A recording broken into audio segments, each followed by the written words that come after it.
विदेश नीति हमारी असफल रही है। हमें दुख है कि जहां भारत का सम्मान दुनिया के कई देशों ने किया, लेकिन जब जरूरत पड़ी भारत को तो कोई देश हमारे साथ खड़ा नहीं हुआ। कोविड में हम लोगों ने थाली और क्या क्या बजाया, तो सरकार का सुनती है ना जनता। तो सरकार को ये फैसला लेना चाहिए कि अगले 10 साल में हम कोई चीन का सामान भारत में नहीं आने देंगे। क्या पहन के आए लोकसभा में बताओ, वही पहन के आया करेंगे। नहीं, लोकसभा में क्या पहन के आए बताओ, जो लोकसभा में पहन के आएंगे वही हमारी हर जगह ड्रेस होगी। पहले तो ये आपको स्वीकार करना चाहिए, दो अलग विषय हैं।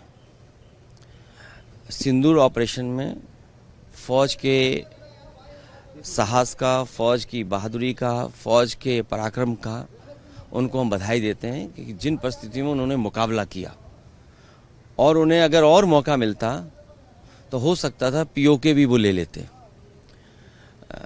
जहां तक पहलगांव का सवाल है, जब चर्चा पहलगांव पर होगी, उससे पहले भी एक घटना हुई है, आखिरकार उसकी भी जानकारी अभी जनता को नहीं मिली है। और आप तो जागरूक लोग हैं, पहलगांव में क्या हुआ और उससे पहले जो हमारे जवान शहीद हुए थे उसकी भी जानकारी और सच्चाई अभी तक नहीं मिली है।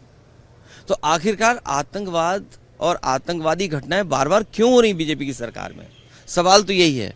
और फिर अगर घटना पहलगांव की हुई तो जो टेररिस्ट थे वो आसमान खा गया उन्हें, क्या जमीन खा गई। और इसको आखिरकार वो टेररिस्ट कहाँ हैं, उनको पकड़ना, उनके बारे में जानकारी होना, इस सरकार को जवाब देना है, क्योंकि सरकार इस पे जवाब दे सकती है। लेकिन पी चिदम्बरम का जिस तरह का बयान आया है कि इस बात के क्या सबूत हैं कि वो आतंकवादी जो पहलगाम हमला हुआ था वो पाकिस्तान से आया, इस पे सरकार ही जवाब दे सकती है। और कांग्रेस भी दिल्ली की सरकार में रही है तो वो पूछ सकते हैं, उनके स्रोत होंगे, उनकी जानकारी होगी। और एक सवाल सर, उत्तर प्रदेश के जो मुख्यमंत्री हैं, सबसे ज्यादा दिनों तक मुख्यमंत्री रहने का उन्होंने रिकॉर्ड कायम किया है। ये कोई रिकॉर्ड होता है?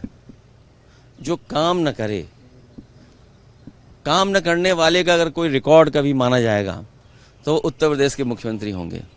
और दूसरे का काम अपना काम बनाना, और डबल इंजन की सरकार। सोचिए, अभी तो दिल्ली वालों को नहीं पता है कि वो अंदर ही अंदर सुरंग खोद रहे हैं। लखनऊ वाले अंदर ही अंदर सुरंग खोद रहे हैं, ये बाद में पता लगेगा। इसलिए रिकॉर्ड की बात मत करिए कि इतने दिन रिकॉर्ड, ये कहिए कि कहीं ऐसा तो नहीं है लखनऊ से अंदर ही अंदर सुरंग खोद रही हो। सर, पहलगाम हमला के बाद हम कह रहे थे पाकिस्तान से सब संबंध खत्म किया जाएगा, लेकिन एशिया कप में भारत और पाकिस्तान का मैच। देखिए, विदेश नीति हमारी असफल रही है।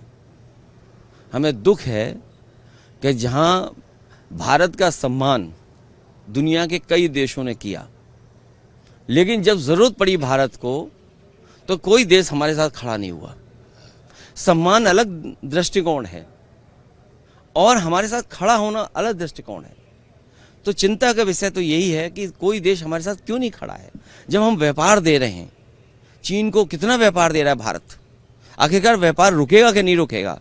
और ये तो हम अपने भाषण में बोलेंगे कि भाई कोई प्रोग्राम बनाना चाहिए ना। जैसे नोटबंदी हुई, कोविड में हम लोगों ने थाली और क्या क्या बजाया, तो सरकार का सुनती है ना जनता।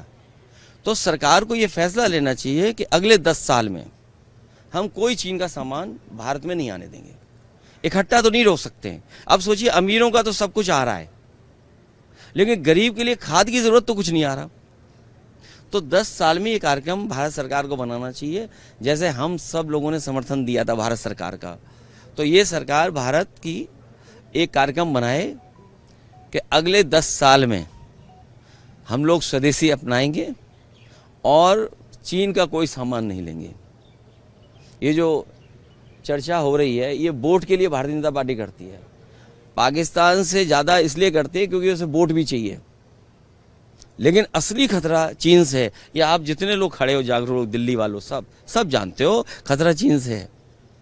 पाकिस्तान से तो है ही, लेकिन पाकिस्तान से ज़्यादा हमें चीन से खतरा है। इसलिए भारत सरकार एक कार्यक्रम बनाए, 10 साल में कोई भी चीन का सामान हम लोग नहीं लेंगे।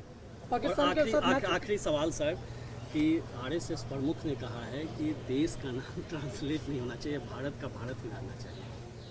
नहीं, हिंदुस्तान भी अच्छा नाम है।